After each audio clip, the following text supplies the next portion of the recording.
Weiwei represents the intersection of art and activism. He is the epitome of what reactive film stands for. And Reactive Film is a nonprofit organization that leverages the best documentary films to promote social responsibility and spark civic engagement. And to speak a little bit more about that, and we'll also be moderating the Q&A, I'd like to introduce Coralie Paul. Just 6 years ago, Alison Klayman graduated from Brown University. She took a 5-month trip to China. She learned Chinese.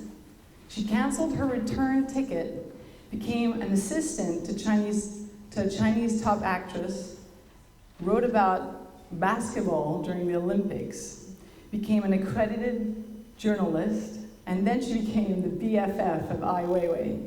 How often do you meet someone and in the first week you're like, how come you're not in jail? I think I literally asked him that. And we did get along really well, probably in part because I didn't come with any kind of preconceived notion, except I thought the photos were really cool. Ai Weiwei was awarded Most Powerful Artist from Art Review 2011. And he quotes, his response is, "I don't feel powerful at all. Maybe being powerful means to be fragile." I found that so interesting. Why did you choose to end the film this way with this quote?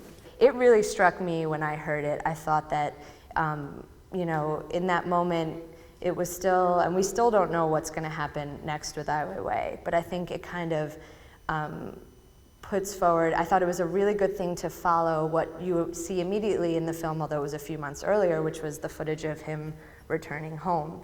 And I think that's a very powerful statement, his being completely unwilling to talk to the press that day. Then you do have that juxtaposition of being named the most powerful artist, in the art world globally.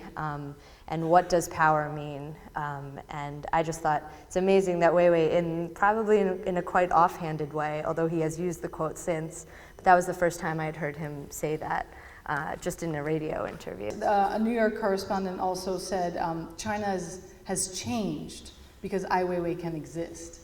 And as you mentioned on the Colbert Show, that you actually wanted to show more, all the diverse opinions that actually coexist already in China.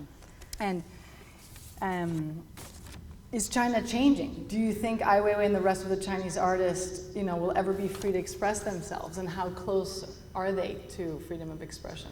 One of the things that I talked to Weiwei about, it's not in this film, but it's from the first week that we spent together, from that footage.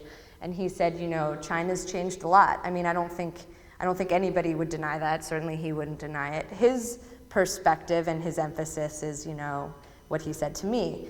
China's changed a lot, but it hasn't changed in the ways that I care about, which is, freedom of expression, sort of freedom of the mind, all these kinds of things haven't really changed.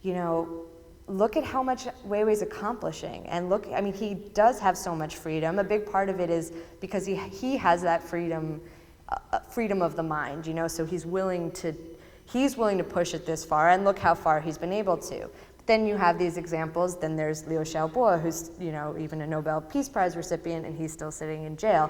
So basically, it does come down to the best kind of answer I can rest on that's somewhat definitive is China is a very diverse place. China is a lot of different things.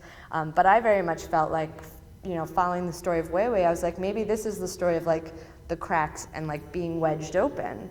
From the outside, it might seem, people have this idea of maybe a rigid kind of system, but that there are a lot of cracks, and there's a lot of people maneuvering within those cracks, and that's really what this film is about. It's not about censorship. It's about creative expression. It's about sort of individual courage and all the possibilities that happen because of that. It's more about the positive really than the negative, I think.